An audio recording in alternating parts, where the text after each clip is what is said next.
pemimpin kita, baginda Nabi besar Muhammad sallallahu alaihi wasallam, adalah tokoh yang paling sukses dalam melaksanakan amar ma'ruf nahi munkar.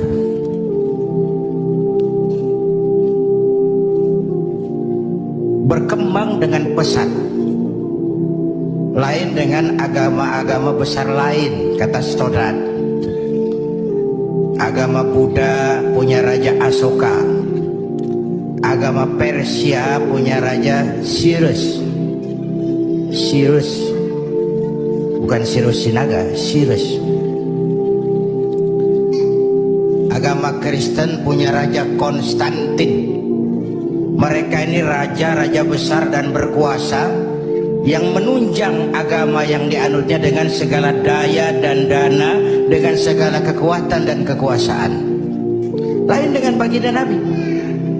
Beliau bukan raja, tidak anak penguasa, tidak pula orang kaya, tapi amar ma'ruf yang dilaksanakannya berhasil menembus dinding Jazirah Arabia, mewarnai hampir 2/3 belahan bumi. Nah, saya mau ambil porsi apa landasan beliau dalam melaksanakan amar ma'ruf dan nahi munkar sebelum ke arah yang tadi sudah ditanyakan Saudara Agung. Pertama, landasannya adalah siddiq. Apa? Jujur. Sebab bagaimana orang mau amar ma'ruf nahi munkar kalau dia nggak punya kejujuran? Nabi kita itu lidahnya adalah hatinya, ucapannya adalah perbuatannya, perintahnya dia berwibawa, ajakannya diikuti karena beliau pelaksana pertamanya. Keteladanan. Kalau kita gimana mau berhasil amar ma'ruf? Cuma teriak saudara-saudara sedekah, sedekah, yang teriak buntut gasiran, mbahnya pelit. Jujur. Kata orang tua Melayu gini, wahai saudara, adik dan kakak, peganglah jujur, jangan durhaka. Jauhi bohong, haramkan dusta, supaya hidup tidak ternista. Asik kan? Asik kan? Jauhi bohong, haramkan dusta, supaya hidup tidak ternista. Orang bisnis, modal paling penting adalah kepercayaan. Coba saudara punya kapital miliaran, kalau nggak dipercaya orang, ada nggak yang mau ngasih proyek? Ada nggak? Ada nggak? Nyaut. Modal utama dalam bisnis kepercayaan. Modal utama dalam memimpin kepercayaan. Modal utama dalam seluruh gerak hidup kita kepercayaan. Oh, kalau hidup udah dipercaya, Bu, biar duit banyak juga enak rasanya. Bener. Kalau sudah dipercaya, walaupun duit banyak enak rasanya.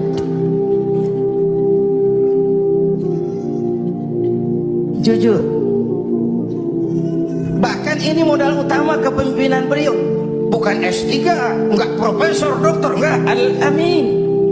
Orang yang jujur, dan itu yang kita perlukan sekarang. Gayus. Saya lihat bukan saja kasusnya aneh, penanganannya juga aneh. Orang sekali bergayus bisa ngobok-ngobok semuanya. Sekarang banyak yang telinganya pada merah, matanya pada pedas. Begitu dia nyanyi, bagaimana dia merambah kepolisian, merambah kejaksaan, merambah kehakiman. Lalu penanganannya juga aneh.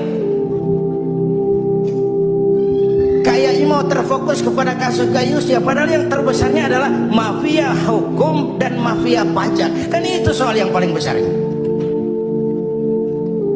Kita perlu jujur, jangan ada dusta di antara kita.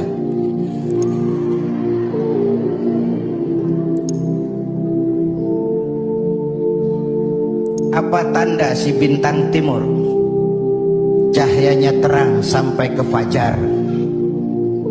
Apa tanda orang yang jujur hatinya mulia, ucapnya benar. Hatinya mulia, omongannya benar. Tidak pepat di luar, pancung di dalam, menjegal kawan seiring, manis jika berhadapan, pada belakang lain bicara. Tiap hari kita ngadepin topeng yang berkelip. Ini mukanya apa bukan sih? Ini omongannya apa cuma sekedar sebuah misi? Dan seterusnya. Pantas kalau satu saat seorang biang preman, mbahnya preman, datang menghadap baginda Nabi, dapat hidayah dia. Ya Rasulullah, saya mau masuk Islam, boleh nggak? Oh boleh. Mengucap syahadat. Selesai mengucap syahadat, dia bilang lagi, ya Rasul, saya kan sekarang sudah masuk Islam.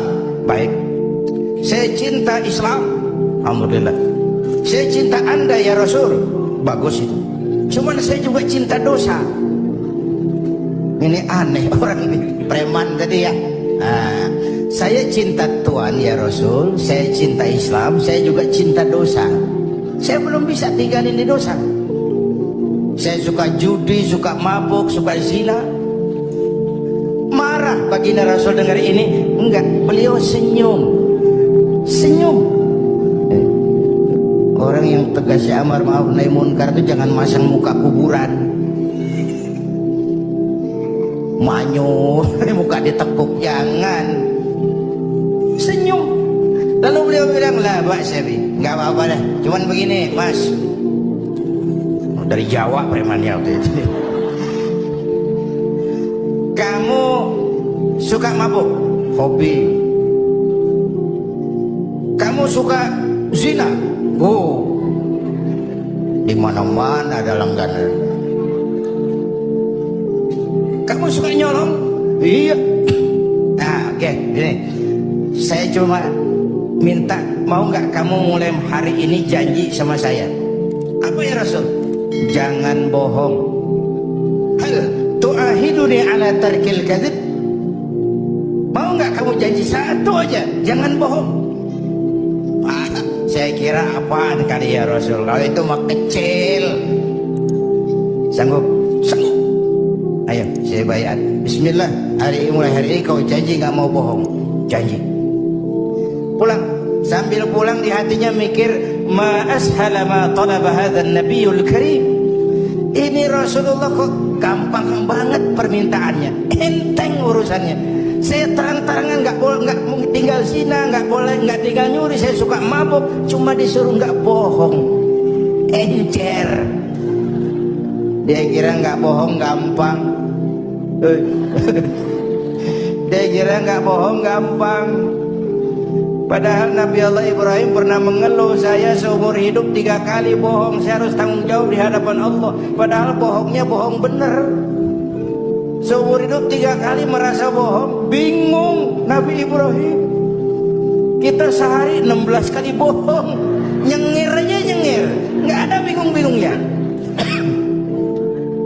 Udah, sambil pulang, hari berganti minggu, minggu pergi, datanglah bulan. Satu hari dia lagi jalan nih, si preman nih, mantan preman nih, ngelihat perempuan cakep, kenalan, dibawa ke rumah, masuk ke kamar, hampir terjadi.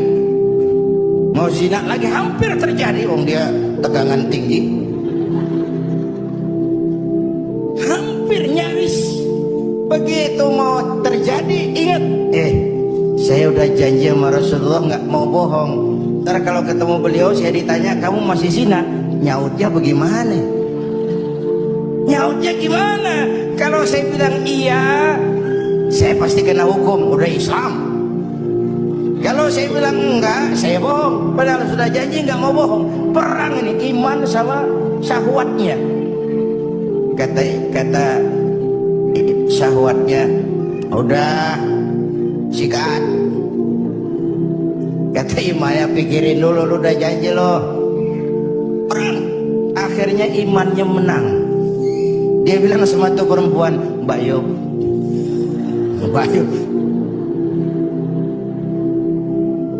non sewu Mbak Yuk, ndak jadi. Lah, ndak jadi piye to Mas? Ya wis pokoknya ndak jadi. dari zina. Lain hari mau mencuri, sudah mata yadah, tangannya udah dijulurin. Ingat lagi ntar kalau ketemu Nabi ditanya lo masih nyolong nggak? Gimana nyautnya? Tiap kali mau berbuat jahat, tiap ingat janjinya. Tiap ingat janjinya terhindar dari perbuatan jahat. Paling akhir dia datang menghadap Nabi, ya Rasul, apa? Sadaqta ya Rasul, Anda benar ya Rasul. Kenapa? Yang Anda minta atuh, kedengarannya enteng, cuman pongkolnya. Saya nggak berkutik ya Rasul. Lihat pengaruh jujur dalam hidup. Kiai, mohon maaf kalau saya potong jawaban jujur Kiai ini. Nah, bagaimana dengan sifat dari hakim-hakim kita dalam memutuskan ini, Kiai? Ya, kita berharap mudah-mudahan mereka jujur. Perkara apa ini harapan hampa itu soal nanti lah. Yang penting kita berharap mereka jujur dan mempunyai rasa keadilan. Bapak Ibu hadirin yang saya hormati, ini satu dasar amar ma'ruf tuh, jujur. Yang kedua, tabligh, menyampaikan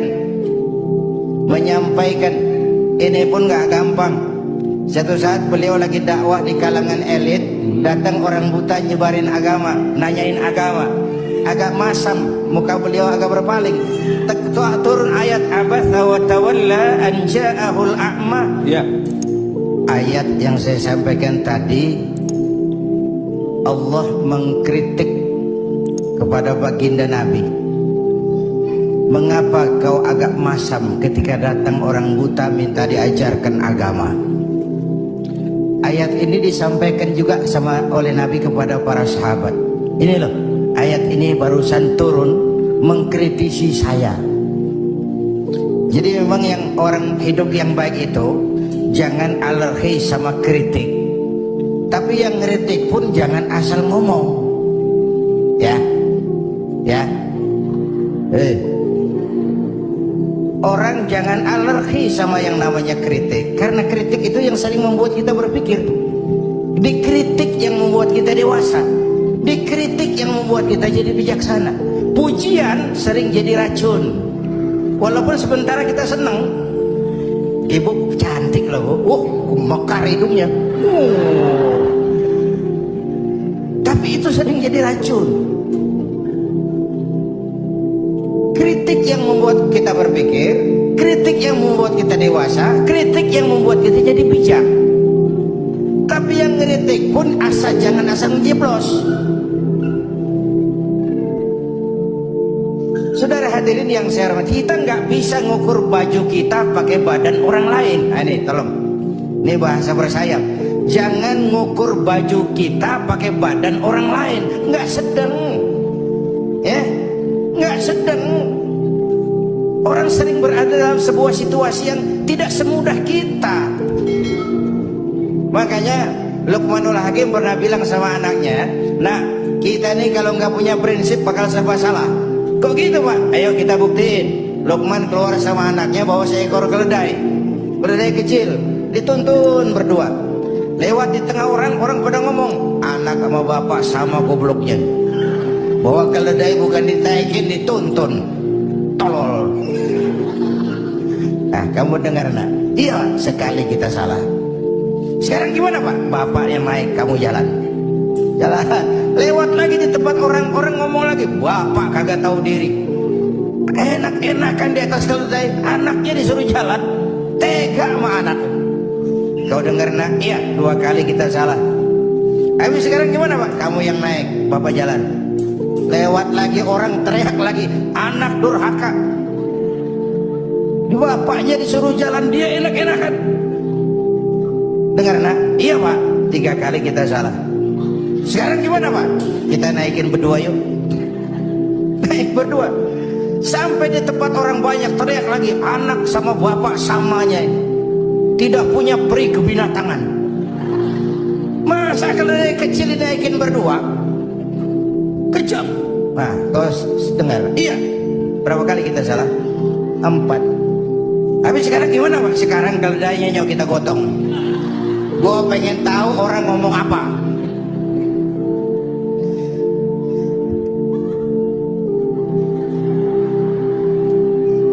Begitulah Bapak Ibu hadirin, tanpa sebuah prinsip kita sering terombang-ambing. Makanya kita rakyat ini kudu punya filter. Rakyat harus jadi rakyat yang cerdas. Emas pasti kuning. Ya, apa semua yang kuning pasti emas. Rakyat harus cerdas. Nih nyengir tapi mikir nih, ya. Bapak Ibu hadirin yang saya hormati, karena itu kembali kepada sifat menyampaikan, apalagi yang menyangkut hak orang banyak. Orang-orang tua Melayu bilang begini, mengapa orang menembak ungka? Karena merengguh buah embacang. Kenapa orang banyak celaka? Karena serakah hak dengan hak orang. Anak udang dimakan itik, itik berenang di air timpas. Hak orang jangan diusik. Kalau diusik badan terhempas, hancur. Karena yang menyangkut hakul adami, hak-hak manusiawi itu harus dipenuhi. Tabligh menyampaikan. Ini kan kadang-kadang dari atasnya bagus, di tengah jalan banyak tukang sunat. Turun ke tingkat menengah, ini jalur birokrasi, sunatin. Turun lagi ke bawahnya, sunatin. Turun ke gubernur, sunatin. Turun ke wali kota, sunatin. Turun ke camat, sunatin. Sampai ke rakyat, ujungnya doang dikit bener. Kebanyakan tukang sunat di negeri kita. Belum lagi kerja mubazir. Itu ada pepatah orang Melayu bilang begini, wahai kawan, banyaklah zikir, mengingat Allah, janganlah mungkir. Wahai kawan, banyak berzikir, mengingat Allah, janganlah mungkir. Hindarkan semua kerja mubazir supaya hidup tidak terisolir. Kerja mubazir itu kayak apa? Kayaknya kenal Jak Ronah? Pernah dengar nama itu? 6 kilometer di luar Mekah itu ada Masjid Ji'ronah, tempat kita ngambil mikot ihram kalau mau umrah. Ji'ronah tuh perempuan lugu, ya tipis-tipis sama bego dah. Bego tahu bego? Minum es ditiup, nah tuh bego tuh. Dia kira ngebul panas. Ini Ji'ronah kalau malam nenun kain, siang dia rusakin lagi. Supaya apa? Supaya malam punya kerjaan, nenun lagi. Siang dia rusakin lagi, malam dia tenun lagi. Allah sindir kita dengan peristiwa itu. Wala takunu kallati naqadat ghadlaha min ba'di quwwatin ankatha. Jangan kamu seperti perempuan lugu itu yang kalau malam nenun kain, siang dia rusak lagi. Malam dia tenun lagi, siang dia rusak lagi. Jalanan udah bener-bener dipaculin. Supaya apa? Besok punya kerjaan dananin jalanan. Berapa banyak proyek Ji'ronah di Indonesia? Tahsilul hasil, mengerjakan yang udah beres. Kan kerja mubazir. Bapak Ibu hadirin yang saya hormati, ini soal tabligh. Yang ketiga sitik amanat, yang kedua amanat ya. Yang ketiga tabligh. Amanat tuh menyampaikan, bisa menjaga kepercayaan orang, itu penting, itu amanah namanya. Menjaga amanah itu tugas yang mulia. Sama saja kalau tadi Habib sudah menjelaskan, amar ma'ruf itu hakikatnya nahi munkar. Nahi munkar itu ya amar ma'ruf, cuma beda orientasinya. Tapi dalam pelaksanaannya amar ma'ruf agak lebih tidak beresiko ketimbang nahi munkar. Kalau kita amar ma'ruf, paling-paling orang nggak mau, gitu aja. Orang kalau diajak sholat nggak ada yang marah insya Allah, tapi nggak mau, ya gitu aja. Tapi kalau dicegah judi, dicegah zina, dicegah judi, oh bandarnya kuat-kuat sekarang ini. Bandarnya kuat-kuat. Jangankan kelas kita, hukum aja bisa dijual beliin, perkara bisa dijual beliin. Tempo hari saya bilang, rakyat kecil kalau mau laporan kehilangan ayam itu perlu jual kambing. Harga berperkara kepengen menang mesti jual sapi.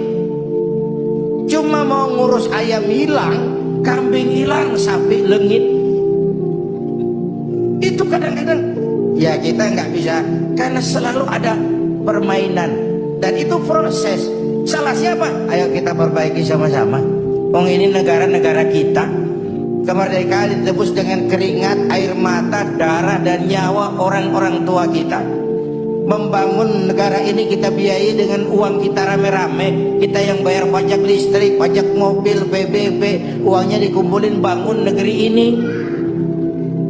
Saya ikut bayar pajak karena saya tidak rela kalau uang pajak itu digunakan cuma untuk studi banding atas nama jalan-jalan.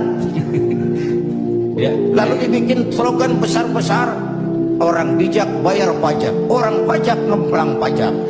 Ini bagaimana kayak? Kalau yang ma'ruf berjalan tapi yang munkar juga berjalan, artinya kita hanya beramar ma'ruf tapi tidak bernahi munkar. Syauqi bilang dalam sebaik syairnya, famata yablughul bina'u yawman kamaluhu idza anta tabni wal akharu yahdimu. Kapan bangunan mau selesai kalau kamu bangun orang lain ngancurin? Orang Betawi bilang itu namanya kayak nimba kagak dibendung. Bagaimana airnya mau kering kalau nimba nggak dibendung? Kenapa? Yang ma'ruf jalan, yang munkar juga jalan. Maka amar ma'ruf nahi munkar harus ditegakkan secara bersama. Satu. Yang kedua, saya sepakat dengan guru kita Habib Munzir bahwa amar ma'ruf nahi munkar sesuai dengan bidang dan keahlian kita masing-masing. Jangan memaksakan sesuatu untuk hal yang memang bukan dunia kita. Saya dulu pernah mimpin partai politik. Dulu zaman jahiliyah. Belakangan saya menyadari politik memang bukan dunia saya. Walaupun partai politik perlu, tapi biarlah orang yang dunianya di situ saja yang mengurus politik. Saya lebih baik sama-sama Habib Munzir lah ngurus umat dan dakwah ini. Jangan memaksakan sesuatu yang memang bukan dunia kita di situ. Kalau kiai disuruh bangun jembatan, apa camat mau ngurusin tahlil? Itu yang kedua. Yang ketiga terakhir, semuanya harus berangkat dari husnuzan, baik sangka. Apa yang terjadi oleh tokoh lintas agama dan sikap Bapak Presiden, kita jembatani dengan husnuzan. Kita percaya pemerintah pasti punya niat baik untuk mensejahterakan rakyat. Kita juga percaya tokoh lintas agama punya tanggung jawab moral. Mereka memberikan teguran bukan karena benci pemerintah, tapi ingin melihat negara ini berjalan dengan baik. Saya ingatkan waktu PSSI lawan Oman, itu ada penonton yang namanya Ardi turun ke lapangan,